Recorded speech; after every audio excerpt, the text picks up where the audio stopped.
For those of y'all that missed it, this is Meredith Mccord. I think you had our audio, but we didn't have Meredith's audio. Yeah, this is Meredith, not me. Like Meredith Mccord here. Cool. Everybody, Jennings Rose says it's back on. Thanks, guys, for looking out for us on the live chat there. Glad we weren't just shooting a podcast. We'd probably shot a whole show and they're like, "Oh, Meredith, we didn't hear you." Exactly. And I would have had to do voice. I would have had to do voiceovers. I think I could dial in Meredith's voice. I think I'd be all right at it. Yeah, dude, that's awesome. Here, let me hear it. Let me hear it.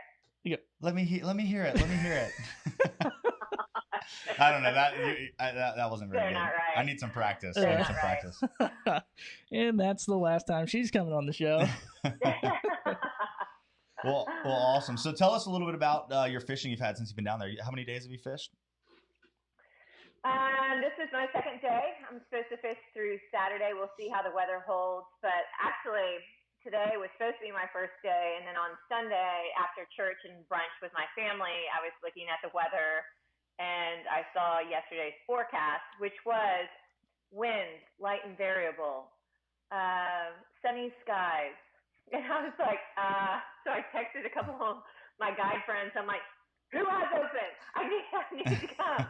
And I was like, I can jump an earlier flight. And so sure enough, my friend Frank Praisneck wrote back and he said, "Hey girl, you won't believe this. I had 1 day gap in between, like a long stretch of a month and 3 weeks I've been fishing. I've got it available if you want to come on over. I'll fish you." So awesome. I said, hold the phone. Okay, I'm going to change my flight and see if I can get my rent-a-car a day early. And sure enough, I did. And so from Houston, it's so great because it's only a 42-minute flight. Yeah, that's incredible. And yesterday was epic. We caught over 20 fish. They were high and happy. Just it was silliness. Today was silliness. But today was a little bit of a different animal because I was chasing something in particular, and I've been looking for. Today I was looking for redfish or a black drum on 6-pound tippet, which means that I needed a 31-pound drum or a 35-pound red. And so I made a kind of a pact with myself. I wouldn't cast at anything over 30 pounds. Well, that's fine and dandy until these fish just smile at you and look at you and just bat their eyelashes at you and said, "Please cast at me." So I did catch a few. I caught a couple of smaller reds and, about the 20-pound class and a couple of black drums that just, they just waved their tails at me and they just, it's kryptonite. It just stabs me in the heart and I can't not cast. And then about noon today, right after lunch, we were joking saying, "Hey, let's really be serious. Let's just cast at 30-pound fish." And so unfortunately I broke one off when my drag was set a little too tight. But then I saw her and it was a monster, but it wasn't a redfish. It was a monster alligator gar. And I said, "Hey, it's over 30." And he's like, "Okay, take the cast." And I was like, you know what? I haven't even looked at the world records for alligator gar, but I think I own that record right now. And I don't think it's anywhere near what this fish is. That's awesome. So I made the cast. Man, she ate right away. I just rubbed it right over her nose. She just hammered it, and it went. Because I didn't have wire tippet or anything. I had 30-pound bite on there. It hit her right in the scissors, and and I was playing with a little 5-weight glass rod. You guys, I was seeing that. That's incredible. And landed her in about 8 minutes, but we didn't get her in the boat. Our fight time was more like, I think 15 or 16 minutes because it took Travis and I as much time as I fought her on the flat. It took us that long to get her in the boat because our net just was not prepared to hold anything over 60 inches, and she was well over that. Golly, that's incredible. You're making me miss it down there. I haven't had too much remorse from not coming down, but that story right there is making me wish I was down there. Dang. I'm with you. It's like I've always tried to be the big bad guide and like, all right, we're not going to cast at anything over 30 pounds. And then I'd see like a 2-pound redfish cruising down the bank with its back up. Like, oh, there's a fish. You got to cast to it. We got to catch that fish too. It's tough to not throw to him. That must be the difference between like really experienced and not so experienced. Because I'm like, I'm casting everything. I don't care. Carp, bass, goldfish at the goldfish store. It's crazy though. Like when you do hook it feels like every time you hook a smaller fish there, like you let yourself throw to a smaller fish, that's when you see a big fish. Almost every time. Absolutely. Yeah. You're right. They just know when to come out. It's slightly annoying. So true. So let's backtrack. You look into 20, sorry. and then you see that 40. And I'm not saying inches. I'm saying pounds. Yeah, you see that 40 pounder come on by, and that's when you're like, oh, can I shake it loose? Can I shake it loose? Right.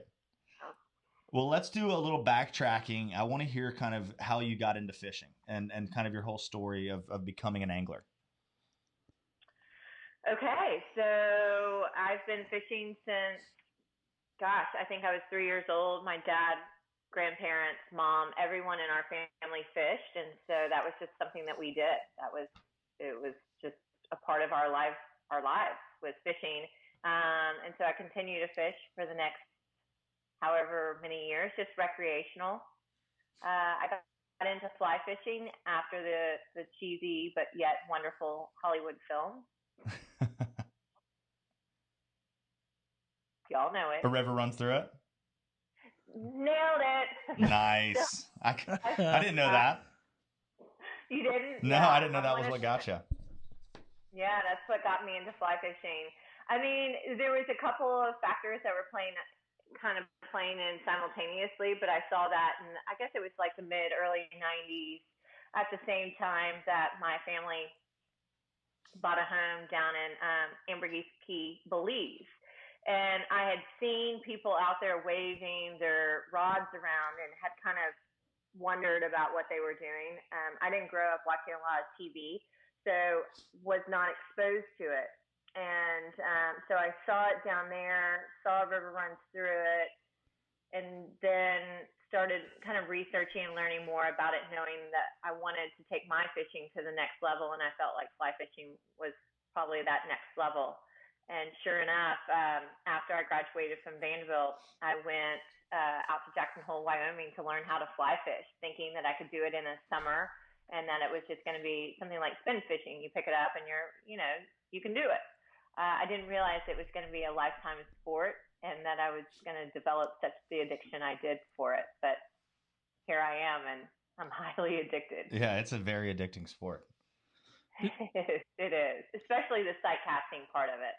Oh man, it's just so interactive. You can never get enough of it. Yeah, is what it feels I always like. think it's like and you're an artist, so we can kind of dive into the business that I heard you on another podcast and did my research, so I kind of know I'm an entrepreneur guy too. So I'm like, man, I was like, oh, business, hell, we're not even going to talk about fishing. We're going to talk about how you grew this franchise business and sold it and fly around the world on the money you made from it and all that kind of stuff. But which we could get into later. But I think it's kind of that same like. And you were in the pottery business, and so it's like that whole artistic approach versus like, I don't know. I think like fly fishing for me is that, when I was the same way. I watched river run through it when I was a kid, and then I won a fishing trip because I picked up some trash on the river, and then, Nice. Went out with a guide and learned the 10 to 2 and slapped him in the face about 50 times that day. And, and then I luckily married into a fly fishing, but a family that loved fly fishing. And so, kind of the same thing, man. They're like more of an art rather than just, like you can't go not everybody can do it like just right offhand. So it seems like it attracts cool. the more artistic angler. Not artistic, but just more creative angler in a way. I mean, that's kind of I'm just going to paint when I fish. That's what I think. So it's different than the the old timer. I agree with that. And you know what else I'm finding is that there's a lot of chefs, culinary artists that enjoy fly fishing as well. I was just in New York last week at a Atlantic Salmon Foundation or Federation dinner, and 4 of the men sitting at my table were New York chefs that are super passionate about fly fishing. And the more I kind of, watch my friends on Instagram, I find that they're as much a foodie and a culinary artist. Yeah, that's true. I like to be as well. So yeah. I think that there's definitely, Billy, I think you're right, that there's some kind of correlation between art in several different mediums and fly fishing. I think fly fishing is an art. Yeah, I absolutely agree. I agree with you there. So. And like you said, it can't be learned in the summer. It's like, man, you just have to keep going and go. It's like golf almost. Yeah. Just way more fun, in my opinion.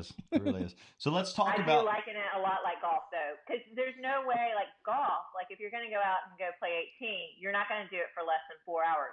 Same comes with fly fishing. Like, how often do you really just be like, oh, I'm going out for a half an hour and I'll be right back? No. it's a pursuit. Like, you're investing in it if you go out. That reminds me of a funny story. I was fishing here in North Carolina one day. This was like 2 summers ago, and I got back to the boat ramp. We had been fishing 6 hours. It was a fly fishing trip, and we had a pretty good day for here. I think we had 5 redfish that we had sight fished and caught on the fly rod, and we just have such small tide windows to really sight fish here. So you've got to take advantage of those lower tides. And there's a lady from Marine Fisheries at the ramp, and she was doing surveys, and she was like, "Okay, so." Y'all were fishing? I was like, yes, man, we were fishing. She said, how long were y'all in the water? And I said, we've been out for 6 hours. And she was like, all right, have y'all caught any fish? And I was like, yeah, we've caught 6 redfish.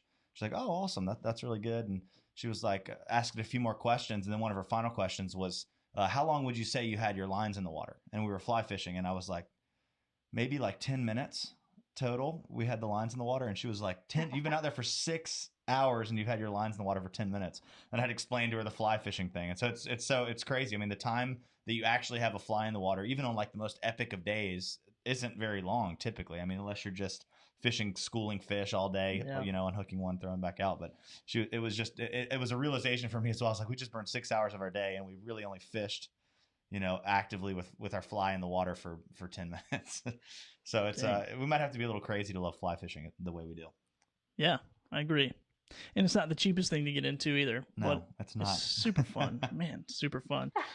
So let's talk about this for a minute, because like I said, I did listen to another podcast that you're on, and I actually was listening to it, and then I stopped and said, I called my wife. I'm like, hey, I gotta change my business credit card. Like, I need to be getting these miles on here. And so, tell me a little bit about, because I think a lot of people look at yourself or maybe some other really well known anglers that are out there doing some really fun stuff, and they just make all these assumptions of like, oh well, you must have living off daddy's money or credit card, and the only reason I say that, I'm not saying that toward you. You mentioned that, and maybe you get some of that flack, and so I think it's really interesting and really cool how you've funded becoming one of the world's like most renowned, lady anglers. Period. Not even lady angler, but anglers. So for sure, can you share a little bit about that process? Yeah, thanks, Billy. I will. I've had an interesting road, and yes, there are a lot of there's a lot of hearsay here and there about how I'm funding that, and I really appreciate it. April Volke had me on her podcast that I think will go live. Actually, I think tomorrow, and she asked me point blank, "Are you a trust fund kid?" And I appreciated her honesty and just candidness to allow me to answer that question and to really kind of vet the answer. But the answer is no. I've really made this on my own.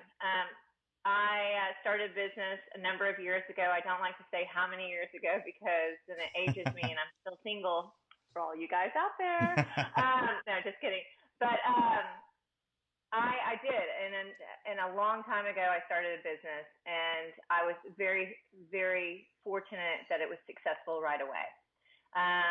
And I was able, as you heard, Billy, in my podcast earlier, I'm not sure which one you maybe heard, but maybe Barbaless, that I did. I ran it through credit cards. I bought all of my inventory, which was hundreds of thousands of dollars of inventory, on United and Southwest airline credit cards. I would pay off those bills right away because they really do incur a huge percentage interest rate on them. I mean, up to the tune of 27%. So you really do, you've got to know that going in when you get these wonderful credit cards with the perks. But it allowed me to travel for free. Honestly, every place I could want to go, I could travel for free, with the exception, I know I ended up having to pay for Seychelles because Emirates was not one of those credit cards. But outside of that, it was free travel for me. The other thing that I can't apologize for, but it was just the way that I was raised, is that I was raised with my dad, who was a self-made man, who had a passion for fishing and wanted to expose his children up to fishing, and that happened to be not just Houston or Texas, that happened to be in Belize and Canada. So I got exposure that I can't apologize for, growing up in a family that my dad that's what he valued in life. And instead of spending money on cars or other things, he invested in time with his family, and that was fishing time. Yeah, that's and incredible. So that was another thing that was just, really big in my life. And what exposed me to so many of these great fisheries is my father. who, because I was unmarried, maybe felt sorry for me. He would take me along on his men's fishing trips. Also, just because he knew that I shared this passion with him on it. So those are two ways that I did get exposed to the sport, was through free travel and through my dad. And then once, it was interesting, once all of my dad's friends saw that I had this like crazy passion for it, they would find opportunities at low cost if they knew a good buddy had backed out of a trip and was willing to take a hit for it. You know, and he was going to lose 50% deposit. He might say, hey, I'll let you go in my place. Just go have a good time. I'm going to lose my money anyway, so just go pay a fraction of it and go. And that was also really, I mean, kudos to those men that, you know, my dad's friends that encouraged me along the way and let me tag along on their all men's trips to be exposed to, you know, Bolivia and Bahamas. And those were just two of the trips that I can think of quickly that come to mind that were life-changing for me, and how I got to where I am. And the final answer to that question is, that Bolivia trip then led me to meet a photographer by the name of Matt Jones. Matt worked for Tailwaters Travel at the time, and Tailwaters' David Lee was looking for a new host for their trips. And so again, you know, it was just being in the right place at the right time, and got to travel with Tailwaters for the last 7 years, hosting trips for them. I love to travel and love to show people the world. So that's what I got to do. That's awesome. Yeah, good on your dad, man. Good on your dad for doing that. You know, that, I think we probably all share that. I mean, maybe not everybody that fishes, but you know, as my dad had drugged me out to the river the first time, and yeah, you know, he hasn't changed his style. He just sits there and power eats fish on the bank. But you know, those are the times I remember and love. And you know, I got a little 1.5-year-old, so to hear that story that you just told is just so inspiring for, you know, everybody else that has kids and gonna have kids to think differently about their lives, man. Yeah. Not all about Disney World, but let's go to, and I've been to Belize several times. It's one of my favorite countries. I've never fished there though. That's on the bucket list. Yeah, for sure. If you make it there again, you got to fish. Dude, I know. We went on several mission trips there, but never got to fish. So unfortunate, but. I hold that in common with you too, Billy. I love doing mission work, and that's another thing that I've spent my time and effort and money on is mission work. That's and traveling. awesome. Yeah, that's cool. Judd does a lot of missions too, man. So yeah, that's awesome. A good amount for sure. It's definitely a passion of mine. I think Justin, that's one of the first things that connected us as friends. Yeah, for sure. I think that common thread. Yeah, definitely. It's I'm always trying to think of like, all right, how can we you know, work these fishing trips in with missions trips? And me and my wife are supposed to go to Africa in either late January or February, and we're going to Uganda. And I'm like, I've been every time I'm going somewhere like weird, I always just look up tags on Instagram and try to find like a local person. So I've connected with this guy that lives at Murchison Falls on the Nile River, and we're gonna go try to catch some Nile perch on the fly rod while I'm there. Yeah, so I'm like, sick. I'll like message him on Instagram, and he's like, he never uses Instagram, so he won't message back for like 3 weeks. And I'm like, oh, he's bailing on me. So I start like, you know, trying to find somebody else, but then he'll message me back, and it's like, yeah, man, I'm so excited. Can't wait for you to get here. I've got everything planned out. So hopefully it'll all work out. But yeah, being able to work together, you know, these trips as you're traveling, like, and be able to do missions work and, you know, help in the places that you're going. And even just, you know, going to these remote places and investing your money in these, in these communities and these villages and these towns, that's helpful in itself, you know? So. It is. And I'll tag on to that. You know, while money is important to bring into these villages, whether it's like, a lot of times they'll ask for coloring books or school supplies and things like that, but time and love is what they need most. Definitely.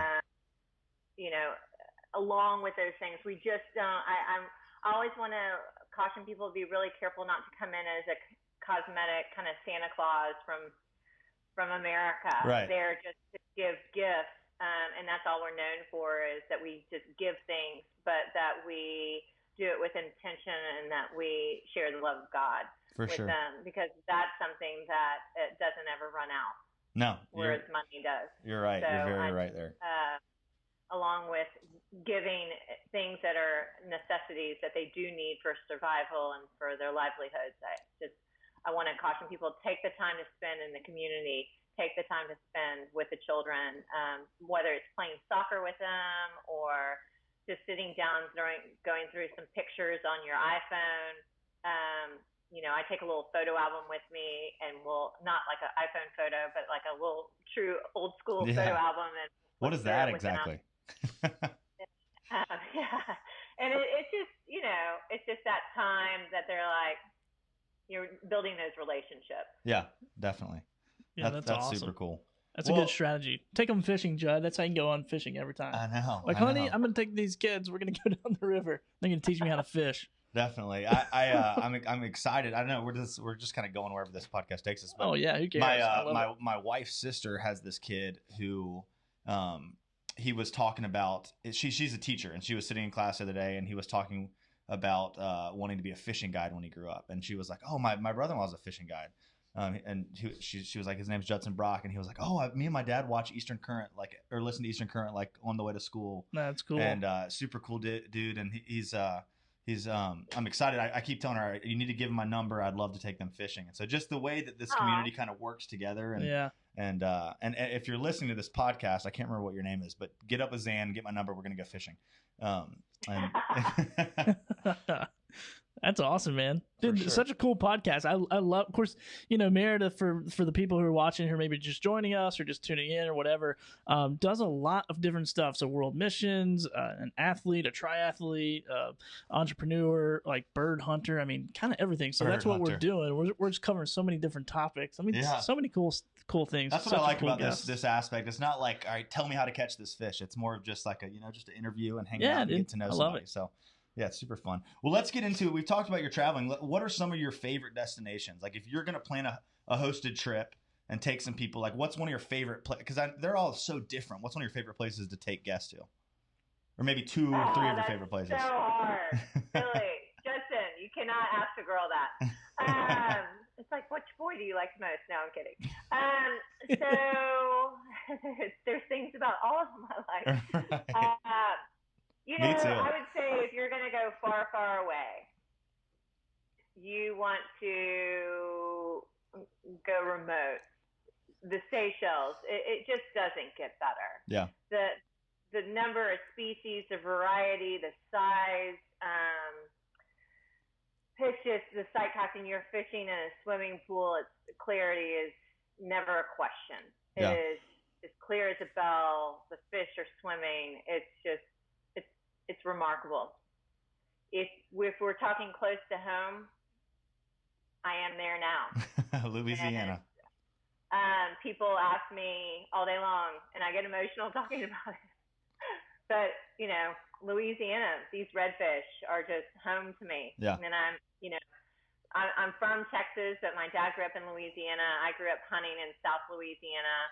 But redfish were only made known to me, believe it or not, as an angler in 2010. And my first redfish ever, even in Texas, was well over 20 pounds. And wow, that's a big Texas redfish. My heart that day. Yeah, it took my heart that day, and I've never been the same. And it's something about their sexy white lips and how they spread their pec fins out like this. Oh yeah.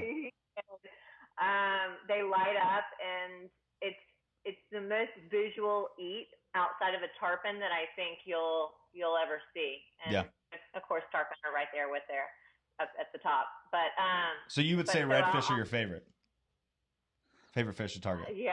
Okay. Yeah, I mean, they're these bull reds, and maybe it's just because I'm in the moment right now, and I'm being romanced and courted and loved on by these beautiful golden lit up pumpkins down here that just smiled at me for the last 2 days and ate my fly. And you might be saying something different. It's been below 20 and cloudy, and you haven't seen any fish. You might be like, I hate redfish. Though, my best redfish ever was caught on a day below 30, rain going so hard against my rain jacket I couldn't even hear where my guide was telling me to cast. And that was last year, wasn't it? That I caught. That was last November, around this time, about a week from now, and caught 40-pound, 14-ounce redfish on 8-pound tippet. That's crazy.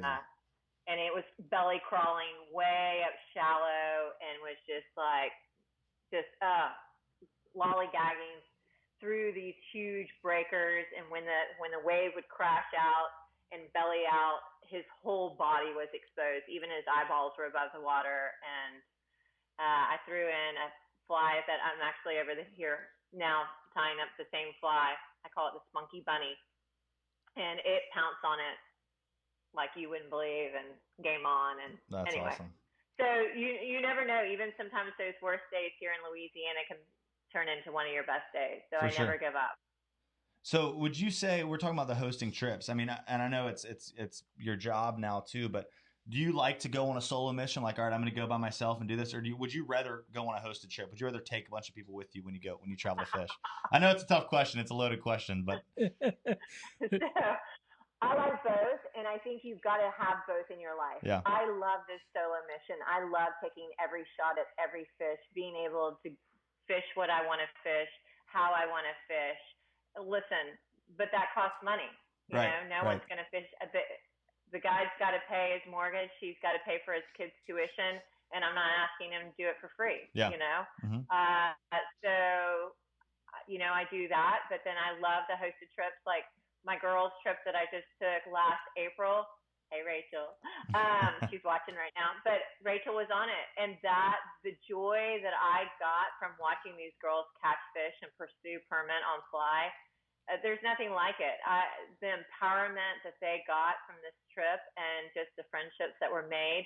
We've got, I looked down at my phone, we've got a cute text chain that goes around. They name themselves. I did not name them.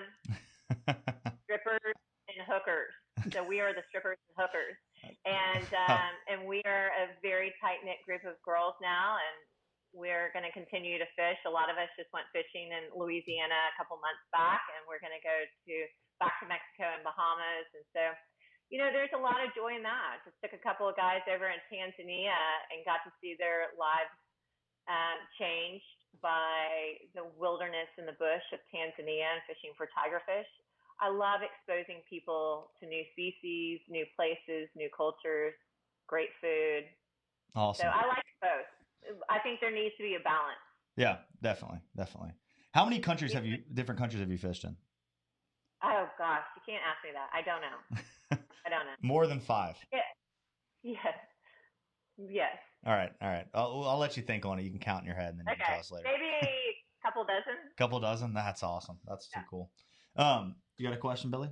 Oh no, I was checking out my phone here. I'm looking at your website because I have a question for you, but I'm like, maybe I could answer it from. I'm just a nerd. I just look at everybody's website. You can. So.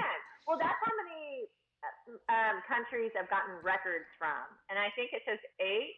Is that right? 8 or 9? Let me see here. Let me look at the records. So I was just. It kind of does a self counter on my website. Oh, that's super cool. Oh, yeah, that is cool. So, by the way, if you want to go to our website, it's meredithmccord.com. Pretty easy to find there. I'm not seeing it here. Of course, I'm looking at my phone. So, I think it's 8 or 9. Right on. Yeah, that's awesome. Well, that brings us into the whole next little segment we want to talk about with the records. Like, where did that whole passion start? When were you like? Was it one big fish that you caught and you're like, oh man, this is a record, and it set you off on this chain, or how did that kind of come to be? Justin, that's a great question. No, the answer is no. It was not one big fish. You know, I probably, like a lot of people, caught a lot of world records out there without even knowing that world records existed. I had no idea that there was a record keeping organization out there. I guess there's no better way to put it. Yeah. So the story goes like this. Are you ready? I'm ready. We're both ready. We're all ready. I was just a fisherman. I just like to catch fish. I like a challenge. I mean, therefore, doing triathlons and starting your own business. I mean, Billy, you know, if you're an entrepreneur, that every day is a challenge, and I like a challenge. And so this fell right into my personality and my lifestyle. But I was on one of those trips where my dad's friends had gotten an invitation to go to the Bahamas to Deepwater K to go fishing, and they had an extra 2 spots to go with the owner of Deepwater K, a man out of Houston named Paul. So they called me up and they're like, hey, do you want in on this? You just have to pay for your guide. Everything else will be taken care of. And I'm like, sign me up. I'm ready and willing. And the beautiful thing about working for yourself too is that, you know, there were times that I had to say no, that business was crazy at the Mad Potter, especially owning a paint your own pottery studio where people come in and make gifts. Father's Day, Mother's Day, and of course Christmas are a big time for me, so those were harder to get away. But other times of year, and this one was in, I think, late September, early October, that's a very slow time of year. So I was like, sign me up, I'm there. As we're landing on the airstrip, Paul says, I have a surprise for you. And they are filming. The guy in front of us is a famous actor by the name of Liam Neeson, and they are filming a series called Buccaneers and Bones for the Outdoor Channel. Liam's name I had heard, but I don't watch scary movies or action thrillers. Isn't he from 24? Is that Liam Neeson? What? Is he the guy from 24? No, he was in. I have a Taken. special set of skills. I will find you. Yes. Oh, yes, yeah. Taken. Yeah. But with a much buttery tone. I have a special set of skills. That's Liam. And so I'm like you, I'm like, okay, I know the name. And then when I saw him, I knew his face, of course. Yeah. And so we get off the plane, and I had never heard of Buccaneers and Bones. Again, I don't watch TV at all, really much at all. And so I got off the plane. Liam was there, and we started talking because there's just a little hut on the island where you go and process your passport. And he's like, oh, in his cute Irish accent, do you fly fish? And I said, I do. And he's like, do you do a lot of saltwater fly fishing? And I said, oh, it's my favorite. And he's like, well, you might be able to help me because I'm really just a trout guy, and I'm supposed to be here filming a TV show, and I really don't know much about saltwater bone fishing. So that struck up our friendship, and every afternoon after he'd come in, we would work together on his double haul. And we became fast friends, and we're still friends to this day. I mean, I just saw him in April. He was supposed to go with me to that ASF Atlantic Salmon dinner last week in New York, and unfortunately his mom is very sick at this point in Ireland, so he was unable to make it, but we're still very good friends, which is cool. That's super cool. Getting back to the story, Liam's producer saw me giving him lessons, and they came up to me one day, and they're like, it was like our second afternoon, and he's like, who are you? And I'm like, well, I'm Meredith Mccord, and I'm from Houston, Texas, and I own a chain of pottery shops. And they're like, no, who are you in fishing? And I'm like, no, what do you mean? I like to fish. And they're like, oh, so you're a nobody.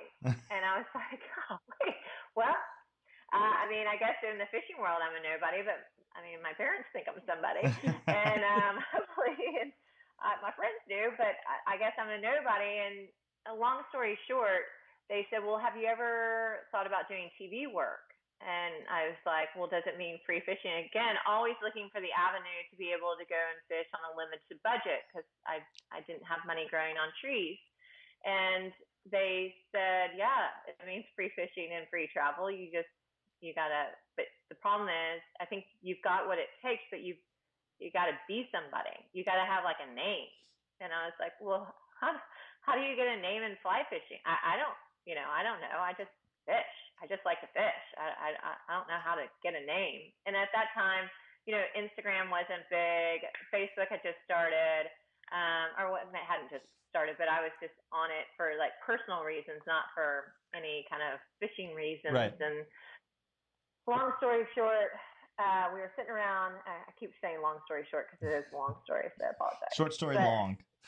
Yeah, short story long. We were sitting around dinner for the next couple of nights, all of us as the group, Liam, his friend Chris, and producers of the show, and Paul and my buddies, my dad's friends. And they said, what about world records? And I'm like, what? Like, I didn't even know that they exist. I mean, I knew Guinness Book of World Records, but I didn't know that they existed for fish. And so they said, no, they're really kept for a lot of species, and they've just divided up women and men. So the women's are very doable right now. Why don't you look at the women's world records, find a species that you want to pursue, and see if you can't get a world record. And if you did that, then maybe that makes you somebody. So I'm like, all right, I like that idea. Let's look at it. And Paul, also the owner of Deepwater K, was also really involved and a board member at Bonefish Sharp and Trust, and he's like, you need to start meeting people there as well, because they're very interesting people. They're somebody, and they can kind of educate you on fly fishing and kind of really broaden your horizons. Because all I had at that point was, you know, my dad had kind of learned simultaneously about fly fishing at the same time I had. We hadn't done it together, but we had started fishing Belize together once. He had picked it up and I had. And then we had started going on these trips in 2005 together when he started including me on his men's trip. So I was like, okay, I need to educate myself further and start looking at conservation efforts and things like that, because I am passionate about the sport and passionate about keeping it for our future generations. Got involved with BTT. They really exposed me to the IGFA. I started looking at the books, and I started looking at one of my favorite fish, which is, what if I told y'all? I think it might be a redfish. Maybe. It's a redfish. It's a redfish. So it is. I mean, so I looked at redfish, and I called a couple of guides who I had fished with in Apalachicola for tarpon and said, hey, you guys do the redfish thing in Louisiana. What do you think that these are doable records? And both of these guys said, absolutely. You got this.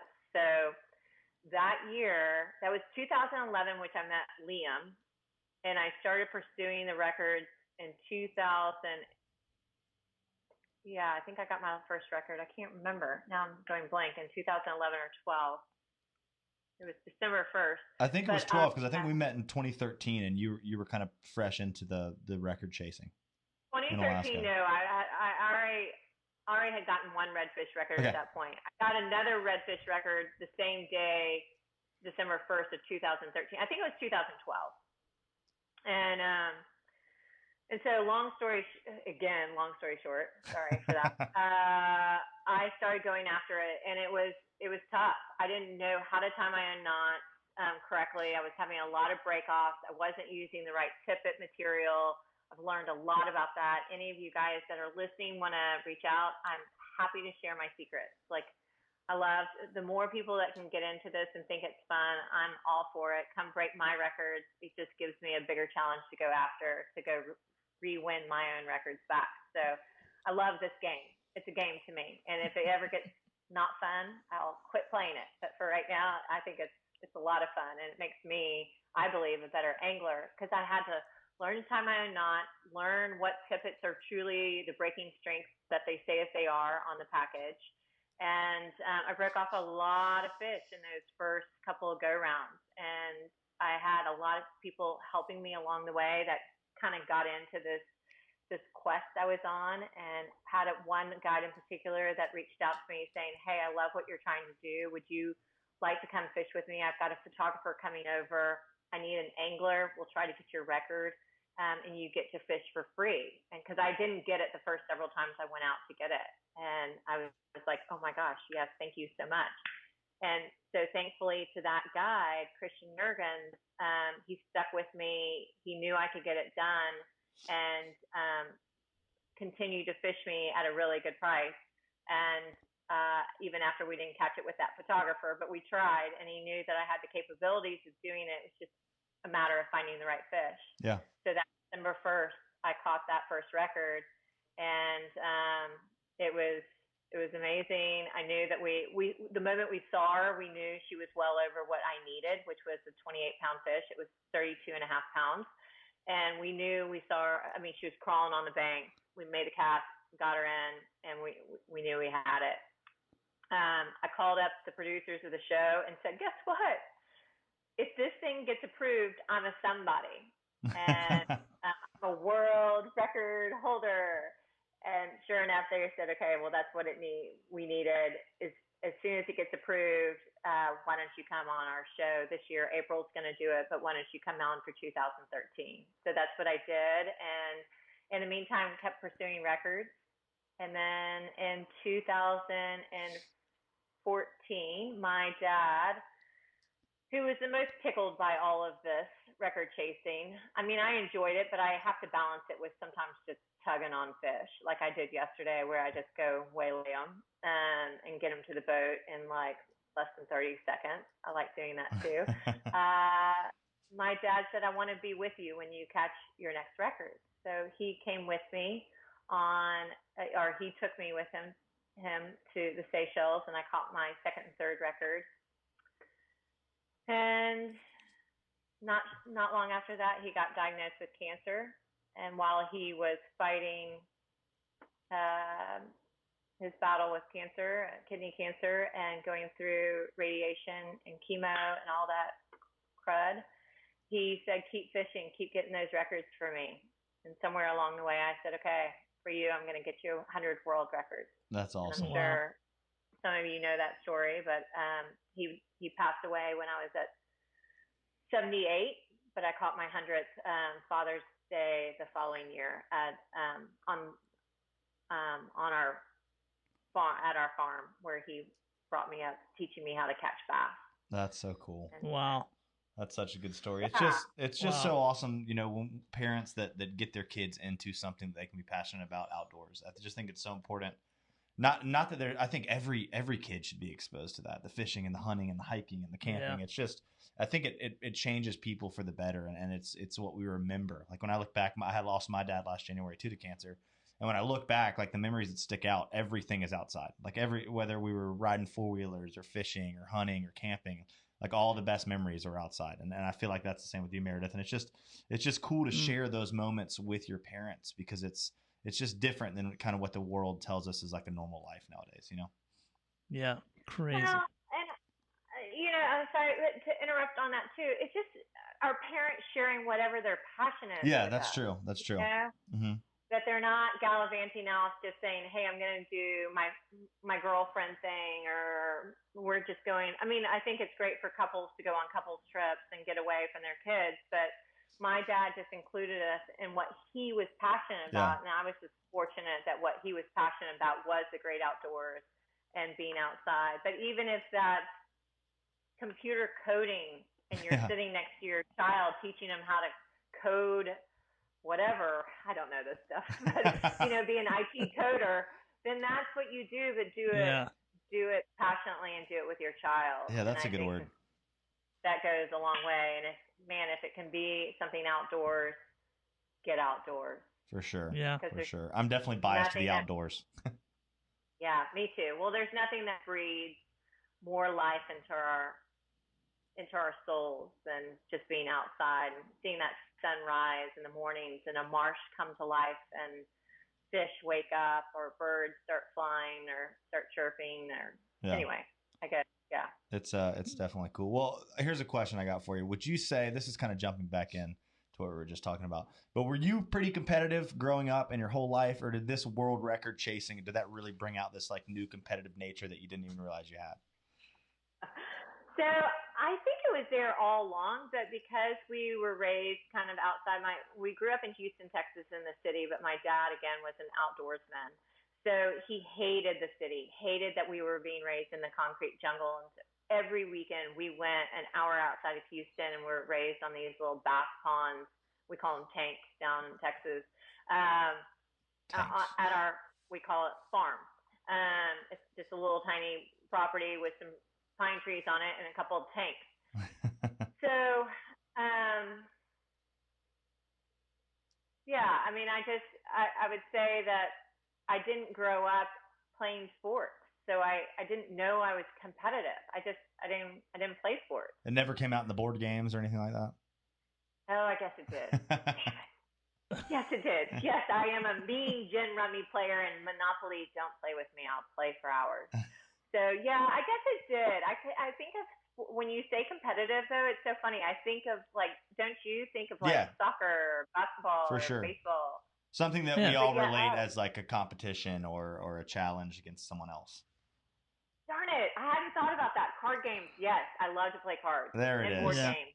There it is. Yeah, there it is. In business, I mean, I think your business success is, it's like nobody just starts a business and creates a franchise model and does that kind of thing without being competitive. If with no one else, but with just yourself. So, and I'm the same way. You can ask Judd. Judd's almost punched me in the face a few times. Billy, what do you think though? Is it competitiveness or is it just tenacity?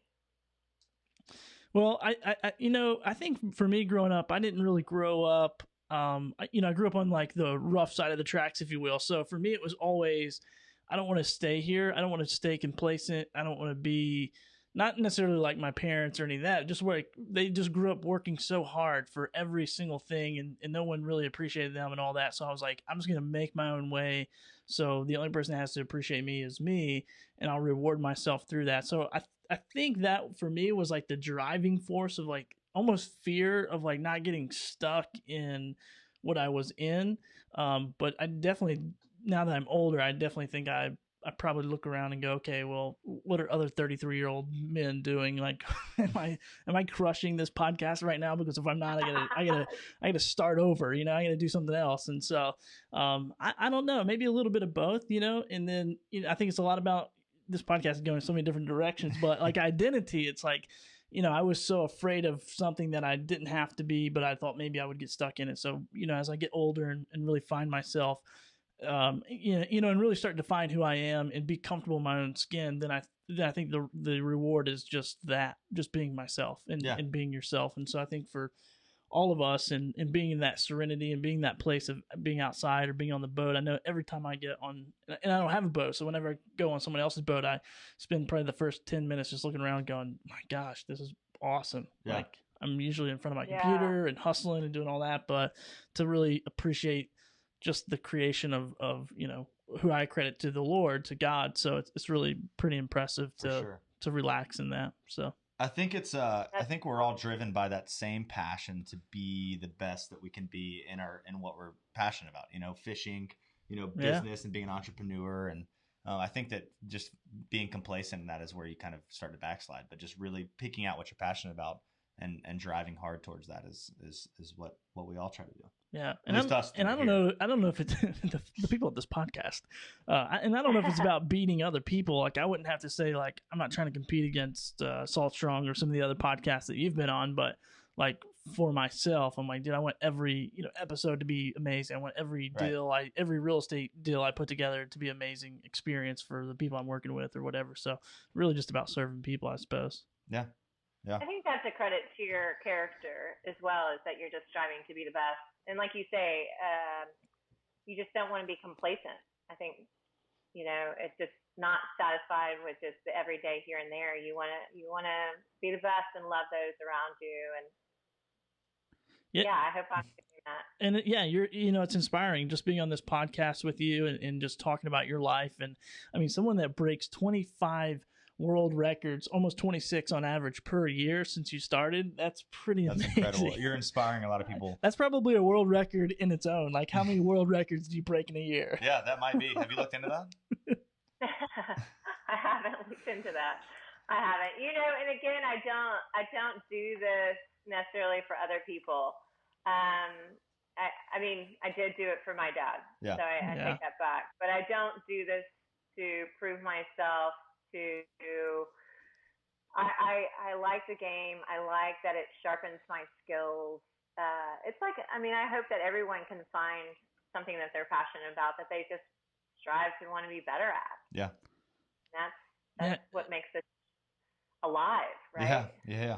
Yeah, and just go for it. I love that you say it's about the game. It's not really about the reward, because I often do the same thing, like in business, for instance. One of my favorite things is to go out in a yard sale and buy like vintage T-shirts for like 25 cents and sell them on eBay for $7, $8, $10. And I would like run around the house like I won the lottery. And my wife's like, "What the freak is your problem?" I'm like, "I'm just winning the game. Like, I'm just winning." She's like, "What are you winning? Like, it's $10. Like, calm down. It's not paying the mortgage." I'm like, "I know, but isn't that cool? I paid 25 cents because I just." Awesome. So same That's thing. Super awesome. Same thing for you guys. It's like, hey, it's not necessarily about the plaque on the wall, but it's just like, I just love the hustle of going out and finding great fish, and super inspiring to everybody watching this or listening and watching. I'm sure I'm like about to just throw this stuff and run. Well, and the other thing that I just want to throw in there, because this is a big part of doing records, is that number one, you don't have to kill the fish. A lot of people, that's a misnomer, total myth. You don't have to kill the fish. Like today, we caught and released that gar.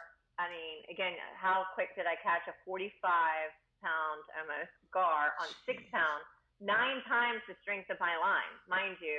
And I landed it. It got boat side in 8 minutes. Again, it took a little longer to get in the boat, but we got it to the boat in 8 minutes. And then, you know, we measured it quickly. Gars are very hardy, which is great. But we measured it quickly and then weighed it, took a photo, and put it back. I mean, 98% of my records have been released. Yeah, so that's again, awesome. You don't feel it. You can weigh it in the water. I did not today. I will admit it. I didn't have the appropriate sling or net because I wasn't planning on catching such a fish today. I had a net for a redfish and a drum, but not for this large one. And so usually I do it in the water while they're breathing, or not breathing, but having water flow through their gills. I'm getting their measurements, and then I take a quick weight, a quick picture, and then they're back in the water. So again, fight time doesn't have to be long if you know how to play a fish, and you don't have to kill the fish. So, and you don't have to hang it by a boga either. You can do a net or a net sling, where you just take the weight of everything, and then you just weigh your sling or net and subtract the two, and that gives you the weight of your fish. And I think I get a lot of flack from people, or I'll tell you I do. We were talking about earlier, what are some of the mean things that people say to you? And I get some comments that I'm really hurting fish. And I just want to debate that by saying, okay, I think the angler that doesn't know what they're doing is hurting our fish a lot more than an angler that can land a fish in a very short time, hold it correctly, and then put it back in quickly. For sure. Yeah, proper handling of fish is so key. It's cool that you shared that. I'm glad you did. Do you have any more questions, Billy? Unfortunately, we're getting we're at an hour, which is crazy. It feels like we've been talking for about 10 minutes. I know, super crazy. Now, I guess, what's the next thing? What's next on your list? Like, what's the next what are record you going after? You're going after? So for the next couple of days, I am looking for that 6-pound redfish and the black drum. So wish me luck on 6-pound that. tippet, not a 6-pound redfish, right? Not a 6-pound redfish. I need about 35-pound redfish on 6. Gotcha. And again, I think I had him today, but when I was letting my line out, unfortunately, I had dialed in my drag a little too heavy, and so the moment it hit my reel, that slack line, just even that momentum and of it hitting that, it just ding and popped it real quickly. So, lessons learned. And that's, again, why I love this. When you're fishing a little lighter tippet like this, you just, everything counts. And so your errors help you to learn better. Fish and how to be a better angler. So those are my next ones. I'm really in Louisiana off and on for the next probably couple, 3-4 weeks. I love this place, and for me, this is prime time. And then I start my adventures in the new year, where I'm heading to Oman, Colombia, Argentina, Chile, and Mexico with my girls group. So nice. I've got some great travels in the first couple of months, and I'm very much looking forward to it. That's incredible. Yeah, just to speak on how you've inspired some of the ladies that live here, that I think they were on the Louisiana trip with you, just love you. And they had never redfished. They came down to fish with Meredith on her girls trip in Louisiana, and I've taken them fishing since here. Meredith connected us, and they just are in love with Meredith, and they're like, we got to get her to North Carolina to come fish. She doesn't want to come to North Carolina. How can we get her to come to North Carolina? But yeah, you just inspired them and just given them this passion of fishing. They didn't even realize that they would ever like fly fishing. Yeah, that's and now cool. it's all they can think about. So it's just super cool. And one more thing I wanted to share, Ryan Miller here, I just saw this on our feed here on Facebook. He said, dude, this has inspired me to really start saving up and be able to buy a John boat so I can start taking my son out fishing with me as he gets old enough, which is just really cool to see. You know, if we can share this passion that we have with and inspire one more person to be able to share it with someone they love, I just think that's all we need to do. So, that's awesome. Yeah. I think that's really awesome. And guys out there that listening, don't write off your daughters. I mean, who would have known this would have connected with me in a way that it did? Fortunately for me, my dad exposed my brother, sister, and I to it, and they love fishing, but it ignited something in me that I can't articulate exactly. Yeah. But it's part of me, and when I'm not doing it, it was funny. I was in Tanzania a couple of weeks ago hunting tigerfish, and I ended up waking myself up twice, setting the hook into my body, like full on strip setting into my body, and would jolt myself awake. So if that isn't a part of me, I don't know what is. Yeah, that sounds like I don't know if is that a nightmare or is that like a good dream?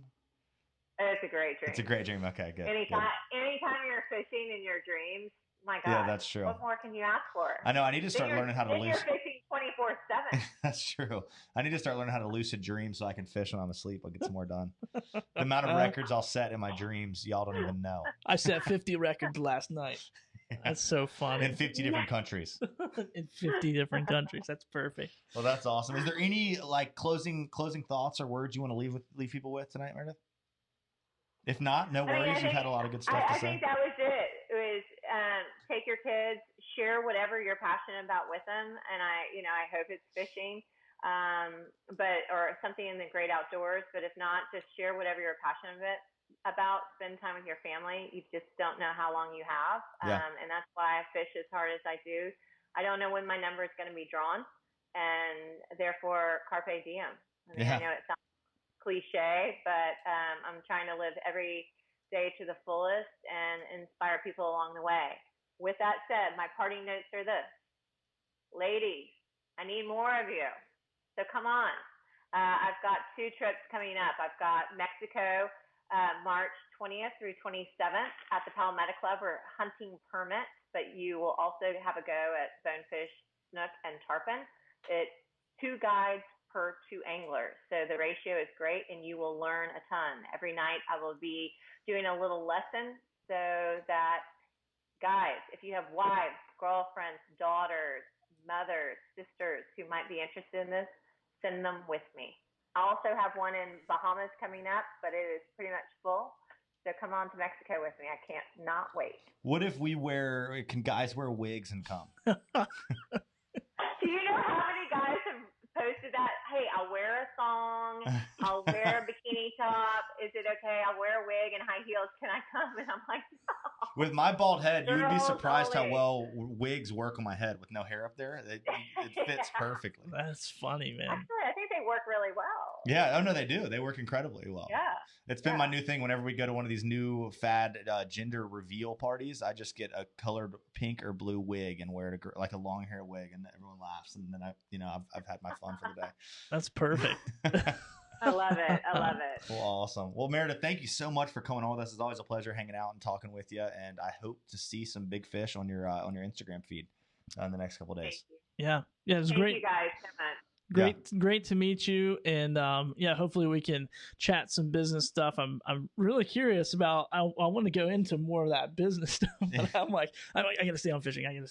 So this is the fishing podcast. You've got my number. You call me anytime. I'd love to share with you all that I learned. It's just like with the fishing today. My guide said, "Don't tell people you were catching your fish on a 5-weight," and I said, "Well, why not?" And he said, "Well, then other people will go out and compete against you and know your secrets." And I said, you know what?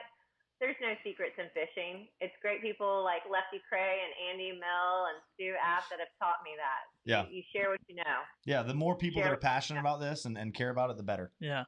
So Meredith, and this is my last question for you, just because I'm curious. I didn't see it on your website. I saw some media stuff there, but are you producing any media, any online teaching or schools or seminars, any of that kind of stuff, or do you... I'm toying with it. I mean, I'd be curious if you guys that are watching out there today think you'd like to learn from me. Please send me a note. Let me know. It makes me nervous. I mean, I guess all of us can say the same, that I'm fine taking photos with big fish, but when the focus is on me with the camera, I don't love it. Right. So I need encouragement. If you think that you would get something out of what I have to say, then send me a note. But it's something, Billy, I'm toying with right now, and that's kind of why I posted last week a little story feed about some lessons that I was taking up in New York City, and it got a great reaction. So awesome. I'm definitely leaning that way. Cool. Hey, if a couple of knuckleheads in North Carolina can start a fishing podcast and get a few people to watch, I'm sure you have a lot more to offer. For sure. And I think a lady's perspective can be so eye-opening too. You know, already has been on this show. I'm like, wait, I've never heard anyone describe the water quite, like a fish, like a redfish. I'm like, how in the world do you look at a redfish and see what you see? But that's like, it's kind of pinkish tan and it swims in the water. That's what I would say. There was a big fish. I took a shot at it. Sexy lips. I heard sexy lips earlier. It's awesome. White, sexy lips, and it's pec fins that come out like this. We like those pec fins that go woo, and then their mouth ooh. Yeah, so I got my vote is for you to start creating content like crazy.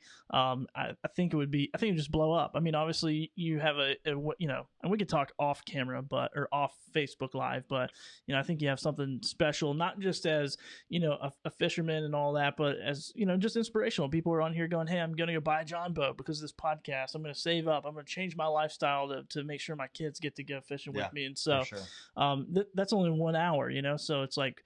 I think, down the road over time, like you could really, you already are inspiring people, but what we do here, I feel like inspires people, as well. So I think it's cool. And that's the reason, why we just create content and create more content is because like, do we want that, when I call people, I was telling Judson this before the show, I was calling out of a database at my real estate company I work with. And so I called this guy. I was, like trying to figure out like if he wanted to buy a home or whatever. And he's like, I already bought one. And then before he gets off the phone, he's like, hold on a second, man. Do you host a fishing podcast? And I'm like, yeah. He's like, oh man, I love that podcast, dude. Like I'll listen to it all the time. And so I was like, oh really? That's okay. That's weird. That's cool. Oh, cool. So I said all that to say, Meredith, like, you got my vote, whatever, obviously we're not the techiest people ever, but if, our resources are your resources, and I love to see people start creating content and sharing and doing all that. I mean, and it's not as hard as it was 10 years ago when I first started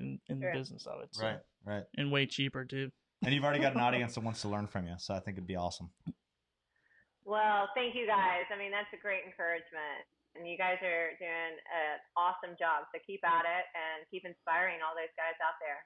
Awesome. Absolutely. Well, thank you so much for being on. We're going to wrap this show up and we'll talk and we'll have you back on again. I mean, yeah, we'd love to. At 200, you got to catch 200 records first. And then we'll have you got to have 200 records before we let you back on though. Okay, well that would be good. If I have 201, I have the most ever. Really? Of any female. Yeah, so I'm gunning for Roberta who has 200 right now, and so I'm going for that 201. Okay, well, we call dibs on the show when you hit 201. We're bringing you on. All right, sounds good. So we'll have you on next week after you get done fishing Louisiana. All right, thank you so much for being on here. We appreciate it. And thanks for tuning in, guys. Yeah, thanks for tuning in, everybody. Next week, we are not going to be doing a live show. It's Thanksgiving week, so we are going to be taking some time off. But we are going to shoot another podcast tomorrow, and then we're going to launch it. Launch it on Tuesday? Yeah, maybe let's just say we'll launch it at 8 o'clock when the show normally goes live. Yeah, that's when we'll put it out there live and then have it upload on YouTube and podcast and all that. And hope you guys have a great Thanksgiving. Eat lots of fish and turkey and all that stuff. Anything else we got going on, man? I don't know. Nothing else?